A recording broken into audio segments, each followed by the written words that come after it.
Larry, why didn't you tell the truth? Because we told him not to. Duh. I can't defend you against a testimony like that. Incidentally, why wasn't the phone in the victim's apartment working? Your Honor, at the time of the murder, there was a blackout in the building. Aren't phones supposed to work during a blackout? Yes, Your Honor. I have to make him more old, not Payne, but, the judge. I have to be more old. I have to sound like I'm, like, super old. I don't know. It'd probably be harder because all these voices are kind of wearing out in my throat. However, some cordless phones do not function normally. So, like, none of the phones... You should... Personally, I'm one of the people who says you should at least have, like, one of the old... like, an old, like a corded phone. What do you call those again? I don't remember. I have one of them. It just... Yeah, it's important. In case of an emergency, what if your house is on fire and you can't call through your regular phone? Mind you, I doubt you'd be calling. You probably wouldn't call 911 if your house is literally burst into flames. At that point, they probably got the note. And plus, then again, your alarms go off, so, you know, they'd get the warning and be there. Anyways, but I digress. The phone that Mr. Sahwit used was one of those. Your Honor, I have a record of the blackout for your perusal. Peruse it, feel it, sniff it, lick it. Actually, no, that's an envelope. I always made the mistake of, like, a few playthroughs ago. Well, not even a few playthroughs, just, like, watching playthroughs and stuff like that. It always looked to me like a clipboard, but it's actually like an envelope. Now, Mr. Wright. Yes, Your Honor. You may begin your cross-examination, but when cross-examination, Your Honor.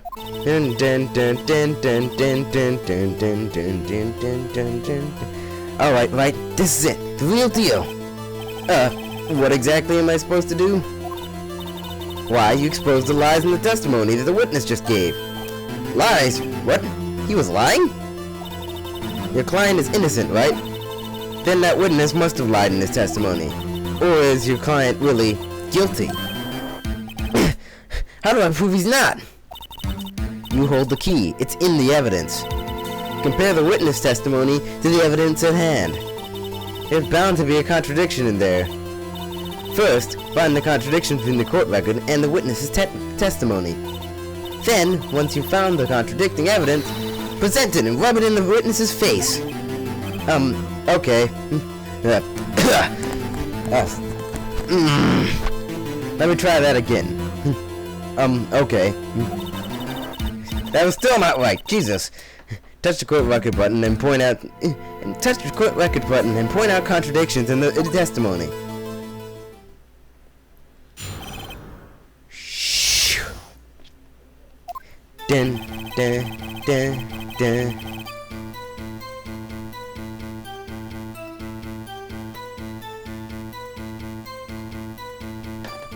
I was going towards okay. We've already gone over this. So basically, the main mechanics of this game are to press a statement to get more information, and then when you feel a contradiction that may have come around from pressing or from any other thing, or just from testimony on its own, you present evidence to basically prove it wrong. So, I was going to go to the door, selling subscriptions, when I first saw a man fleeing an apartment. Hold it! Isn't a man leaving an apartment a common sight? I find it odd that you would... find it odd you'd take notice of him. I don't know, he just seems strange to me, that's all. Like he was mad, and frightened yet frightened at the same time. Just like a criminal fleeing the scene of a crime. The defense requests that the witness refrain from conjecture. Of course, what the witness meant to say is the man looked suspicious. So, what happened next? Whatever. Hold it! Half open, you say? Yes, the door was half open, yes! I watched for a moment, but no one came close to the door. That's odd, in a big city like this, I thought. I see. What happened next? Thing is, I consider those my real voice. What gave you the idea to do that? Well, the door was half open, you see. Isn't it only human to want to peek? We climb mountains because they're there. It's the same thing. True words have never been spoken. Anyone would look inside. Why did pain cut him off so quickly? So you looked inside the apartment. What happened next? Then I saw her lying there, a woman, not moving, dead. Hold it! Are you sure she was dead? Well, no, I guess I wasn't. But she wasn't moving, and there was blood everywhere. I guess that wouldn't look fatal to anyone. Very well, what happened next? I quailed in fright and found myself unable to go inside. Hold it! So, you didn't touch anything in the apartment. You didn't touch anything in the apartment? Yes, I mean, no, nothing. Okay, what happened next? I thought to call the police immediately. Hold it! What do you mean immediately? Anyways, you thought to call the police. Doesn't that mean you didn't actually call them? Please, listen to the rest of the testimony. You thought to call the police. What happened next? However, the phone in her apartment wasn't working. Hold it! The phone in the apartment wasn't working. Yes, I mean, no, it wasn't. Right. This guy's really shifty, you know. You're not doing a really good job of hiding the fact that you're obviously suspicious. But whatever. But you said you didn't go in the apartment, or did you? Oh, that. I can explain that. And there was a cordless phone on the shelf in the entry. I reached inside and tried using that to call. And the phone wasn't working, correct? What happened next? I went to the nearby park and found a public phone. Hold it!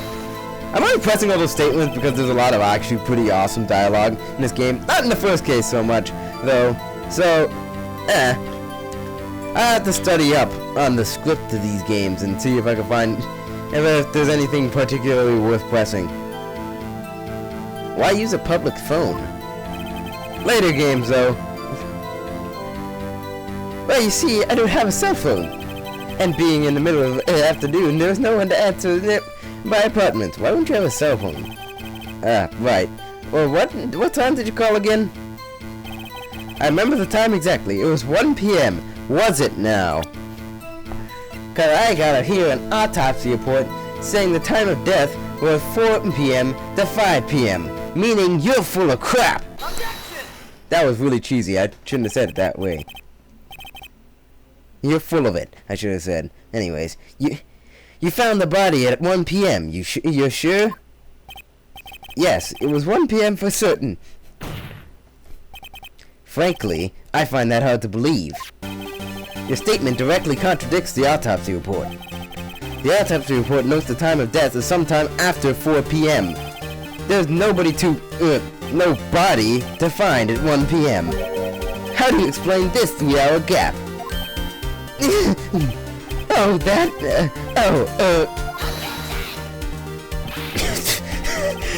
God, I love that objection. Everybody got their own sound clips. Which are probably another iconic part of the series, and the super objection, hold it, take that, text box things. Oh, the cut-ins, those are also pretty awesome. Boom, boom, boom, boom, boom, boom. This is trivial. The witness merely forgot the time. After his testimony, I find that hard to believe. Mrs. Sahwit, why were you so certain that you found the body at 1 p.m.? Gee, that is really a good question. Great job, Phoenix. Way to put him on the spot. That's all you have to do. Point out the contradictions.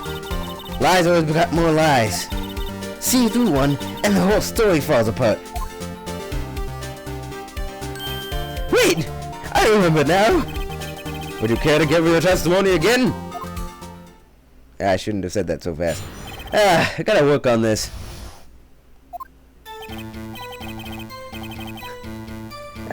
But if I keep beating up on myself, things will get boring. See, when I found the body, I heard the time. There was a voice saying the time. It was probably coming from the television. Okay. Oh, but it was 3 hours off, wasn't it?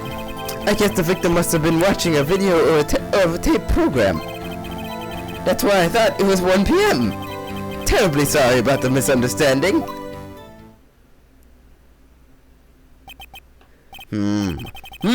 I see. You heard a voice saying you heard a voice saying the time on a tape program. Mr. Wright, you may cross-examine the witness. Right. You know what to do. I got this one. Is this me, or did the color of the cross-examination thing change between them? Never noticed that. Hold it! You said heard, not saw? Yes, heard. All I saw was the body lying there. I didn't know to look at anything else, least of all my watch. Isn't that a little strange? So you're saying you heard something, but if you're so shocked by the body, you wouldn't hear anything at all. The witness did say he actually heard the time. It's ludicrous to say he wouldn't hear anything. I have to agree with the prosecution. Witness, continue your testimony. There was a voice saying the time. It's probably coming from the television.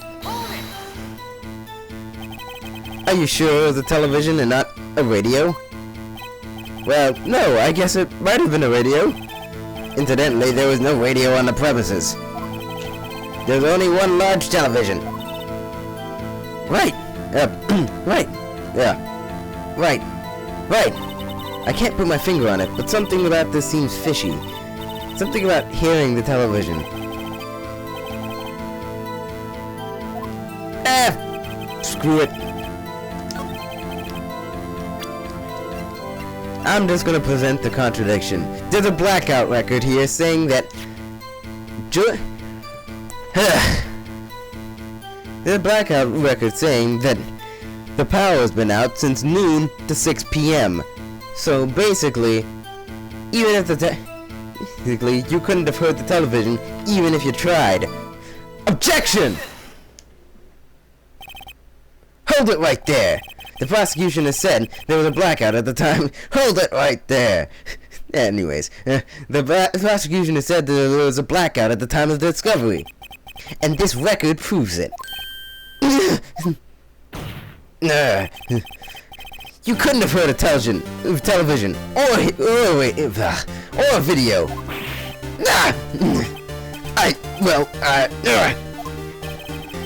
The defense has a point. Do you have an explanation for this, Mr. Sahwit? No, I find it quite puzzling myself, quite. Wait, I remember now. Mr. Sahwit, the court will prefer to hear an accurate testimony from the very beginning. These constant corrections are harming your credibility. And you seem rather distraught. My apologies, Your Honor. It must have been the shock of finding the body. Very well, Mr. Sahwit. Let's hear your testimony once more, please. Oh, it did change. That's weird. Actually, I didn't hear the time. I saw it. You just said you heard it. There was a table clock at the apartment, wasn't there? Yes, the murder weapon. The killer must have... Oh, come on. You're not even trying now. Use it to hit the victim. Yeah, right. That must have been what I saw. You saw a clock? I guess that would explain it. The defense may cross-examine the witness. Gladly. Oh, I see what the difference is. It's when you're just hearing the the witness's statement, it's blue, but when you're actually pressing on it, it's red. Okay. I never noticed that. Oh yeah.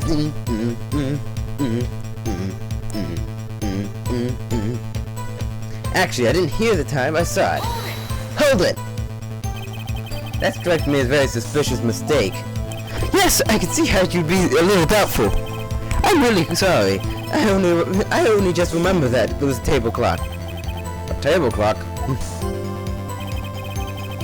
There was a table clock in the apartment. Well, it wasn't there. A table clock? Was there a clock at the scene? This is the first I've heard of it. Yeah, the murder weapon. The killer used it to hit the victim. Even the judge figures this out. Come on. Objection! The murder weapon wasn't a clock. Wait just a moment. The murder weapon wasn't a clock. It was the statue. Now how is this supposed to be a clock? Ah! You, with your objections and your evidence, who do you think you are? Just answer the question, Mr. Sahwit. Hey, I saw it there, okay? That's a clock! Your Honor, if I may.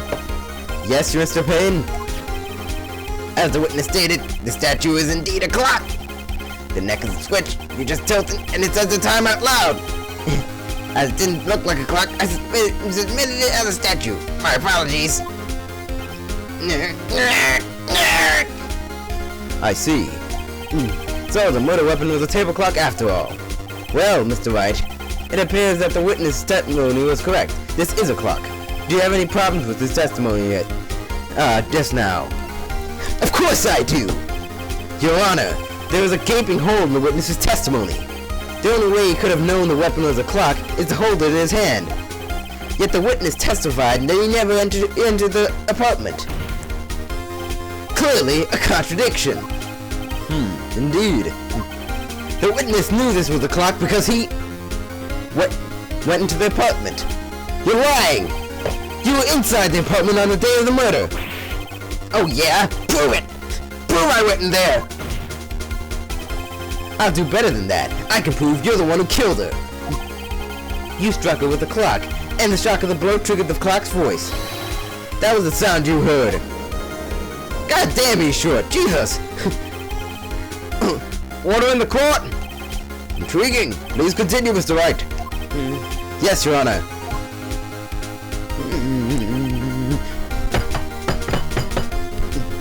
Anyways, Mr. Sahwit, the sound must have left quite an impression on you. Understandable, since the murder weapon spoke just as you hit the victim. That voice was burned into your mind. That's why you were so certain about the time. What's the meaning of this? This is all baseless conjecture! Baseless? Just look at the witness's face! Damn it, I made the same mistake! Would the witness care to elaborate? Did you strike the victim with the clock? I never!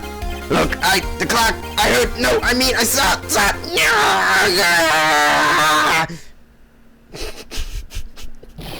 Shut up! I hate you! It was him, I tell you! I saw him!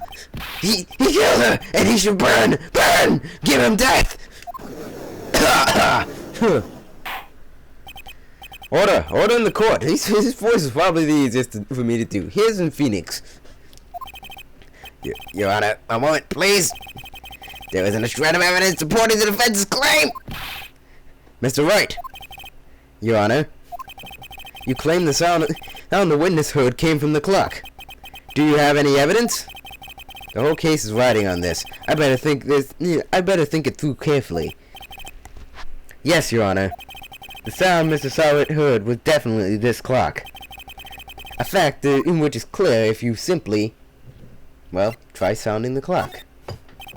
Let's sound the clock now, here in court. Your Honor, may I have the clock? I asked the court to listen very carefully. I think it's 8:25! Da-da-da. That's certainly a strange way to announce the time. Well, he is the thinker, after all. So, we've heard the clock. What are your conclusions, Mr. Wright? Mr. Payne, can you tell me what time it is right now? It's 11:25! As you can see, this clock is exactly 3 hours slow. Precisely the discrepancy between that of between what Mr. Sahwit heard and the actual time of death. So, Mr. Sahwit, try to talk your way out of this one. Ha! Ha ha! You forgot one thing! Uh-oh. What's he talking about? While it may seem like the clock is running 3 hours slow, it proves nothing! How do you know it was running 3 hours slow on the day of the murder? If you can't prove that, you don't have a case! He's right. How am I gonna prove that? Damn it, I was so close! Mr. Wright, it seems you lack critical evidence to support your claim. Yes, Your Honor. This means I cannot allow you to indict the witness. Unfortunately. Damn it, I always make that mistake. It seems like he's gonna say... Oh, wait. Yeah, he is saying something. Damn it, I was making... This ends the cross-examination of Mr. Frank Sahwit. I come all the way down here to testify, and look what happens. They treat me like a criminal. A criminal! You lawyers are all slime. I almost had him. Damn it! Sorry, Larry. I failed you. There's nothing I can do about it now. Damn it, Phoenix. Not so fast, Mr. Sahwit. Chief. Listen up, Wright. Don't throw this away. Just run away. Not like this. Think. But, Chief, it's over. I can't prove the clock was slow the day of the murder. Nobody can prove that. Well, yes. But that doesn't mean you can't still win. Try thinking outside the box. Don't waste time doubting the facts. Assume the clock was 3 hours slow and think through it. Ask yourself, why was the clock 3 hours slow? Figure out the reason and you have your proof. Right? Can you think of a reason why the clock would be 3 hours slow? Actually, I can. Wait! Maybe I can prove it! You must have the evidence somewhere that can prove it, right? Find it and let them have it! Well, Mr. Wright, you say the clock was already running slow on the day of the murder. Have you found evidence that supports this claim? Of course I have, Your Honor. There is a piece of evidence in the court record that can prove my claim beyond a doubt. Ha! Tough words! Let's see you pull this one off! Let's see the evidence that proves why the clock was running slow. 2 words. The victim's passport. Okay, that was 3 words. Never mind. Anyways, take that! The victim had just returned home from abroad the day before the murder. As we all know, the time difference between here and Paris is 9 hours. When it's 4 p.m. here, it's 1 a.m. the next day there. The clock wasn't 3 hours slow, it was 9 hours fast. The victim hadn't reset her clock since returning home. That's why the time you heard when you struck her dead in her apartment was wrong! Proof enough for you, Mr. Sahwit? Or should I say, Mr. Did It?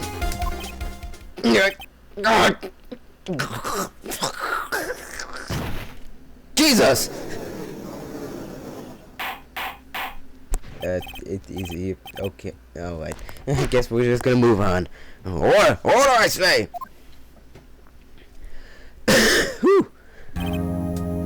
Well, this case has certainly turned out differently than we all expected. Mr. Payne, your client? He was arrested and has been taken away, Your Honor! I'm so glad Payne isn't gonna be around for very long. Also, it's just me, it was outside, like, oddly reddish purple. Is it the apocalypse? Ah, shit. I shouldn't be playing this game, what the fuck's wrong with me? No, I'm kidding.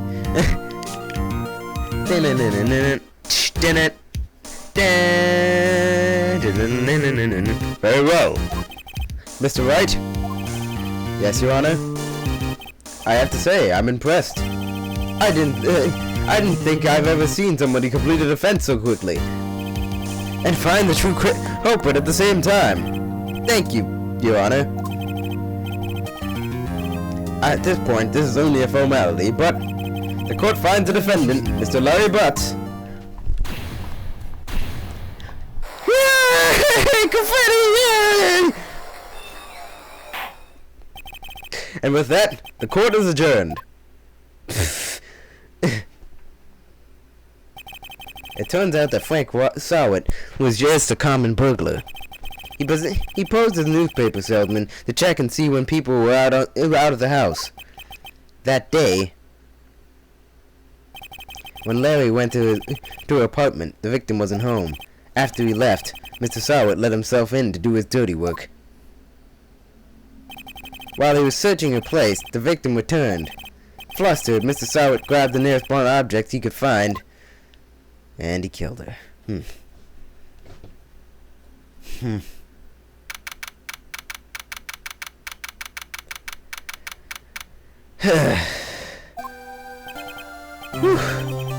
I still can't believe we won. Right, good job in there. Congratulations. Thanks, Chief. I owe it all to you. Not at all, not at all. You fought your own battles in there. It's been a while since I've seen a trial end on such a satisfying note. I've never seen the Chief looking this happy. If she's this glad, imagine how Larry must feel. My life is over! Larry, you're supposed to be happy! What's wrong now? Ah, Nick. Don't worry about me. I'll be dead and gone soon. Good, wait, no! I mean bad! Bad, bad, bad! Larry, you're innocent. The case is closed. But my Cindy Whitney's gone, man. Gone forever. Larry, she was a... Nah, never mind. Congratulations, Harry. Harry? Yes, you. I can practically see the headlines now. Harry Butts, innocent.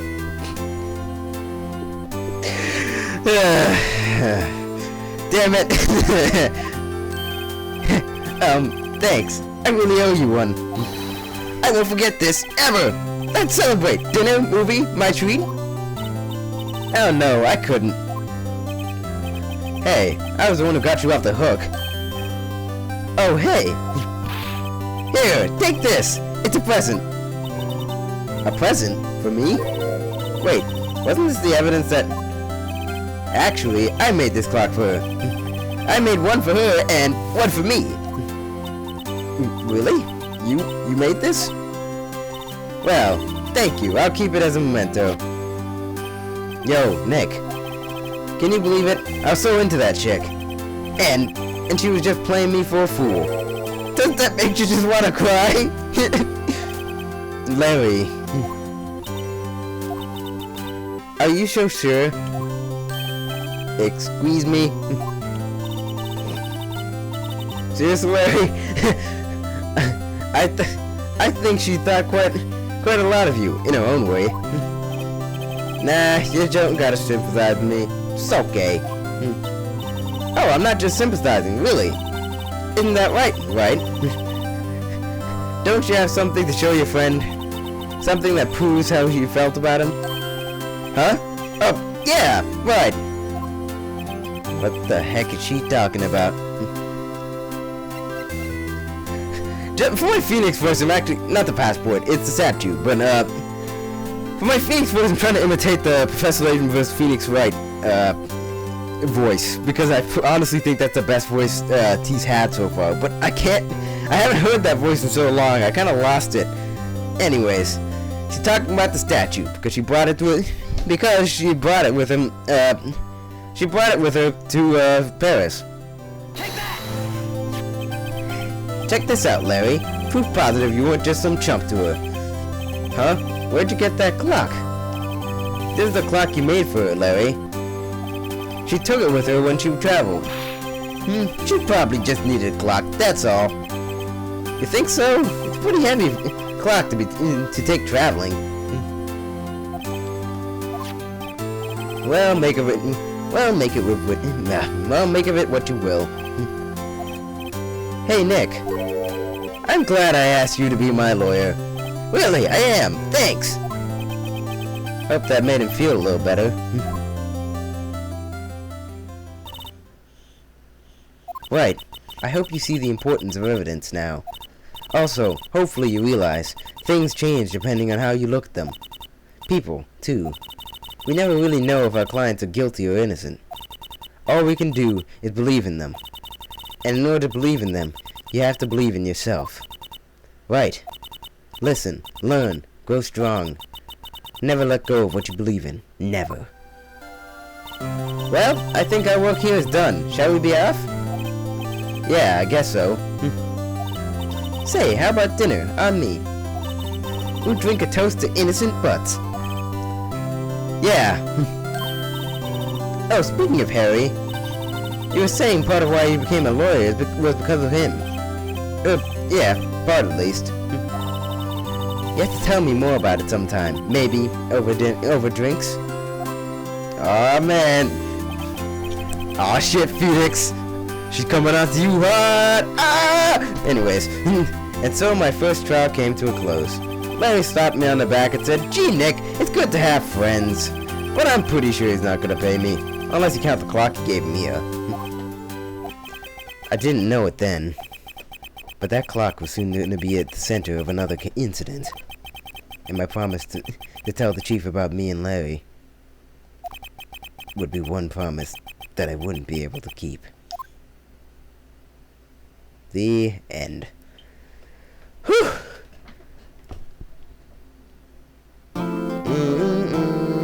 Yes, I'm gonna save this time. Save failed! Yes, save again!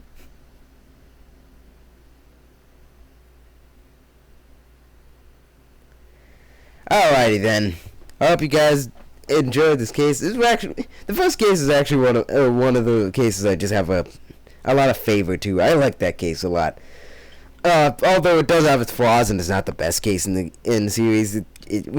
What got me hooked on the series. It's really damn good at that. I recommend playing the game if you can. Like the experience from playing it, and I didn't even really. That's the thing. I never actually really played the first case when I was introduced to the series. I actually watched Super Genius's Let's Play of the game, and I got just completely suckered in by the first case. It was actually kind of awesome. And yeah, the rest, that's history. I've watched the rest of the series, and then I eventually got the trilogy on the 3DS, which I recommend buying. Gotta support the series as much as you can, because God knows that Capcom likes neglecting its series that don't make as much money as Street Fighter or Devil May Cry or whatever the hell else. Or no, Resident Evil, I should say. That's more the series that just gets like 12 bajillion games a year. Anyways, I hope you guys all enjoyed, and fine. I hope you guys can tune in next time for a Turnabout Sisters. Thank you guys all for watching, and have a good day.